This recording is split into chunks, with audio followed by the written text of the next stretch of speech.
Doctor বলছে যে তোমার এখন ট্রিটমেন্ট হলো তোমার লাইফ টাইম ওষুধ কন্টিনিউ করতে হবে, যত ওষুধ কন্টিনিউ করবে তোমার মানে লংজিভিটি মানে মানে আয়ু তত বাড়বে আর কি।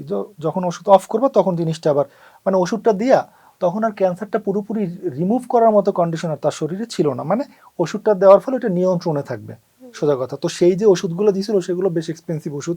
আমি বলছি ওখানে তো দুইটা ক্রাইটেরিয়া ধরে দিয়েছিল, একটা হলো মুখে খাওয়ার ওষুধ, একটা 2.5 লাখ টাকা দাম পার মান্থ, হ্যাঁ, আর একটা হলো 1,60,000 টাকা পার মান্থ, হ্যাঁ, এটা লাইফ টাইম তাকে কন্টিনিউ করতে হইতো।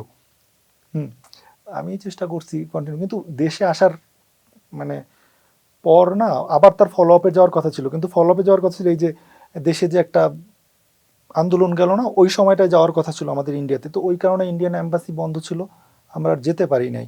তো এই দেশে বসে যে ওই সময়টা ভাবের কি অবস্থা ছিল, ওই সময়টা আপু না, ওই সময় না প্রথমে যে সে যতটা সুস্থ ছিল ওই টাইম চিকিৎসা করে আসার পর সে ওই রকম সুস্থ ছিল না।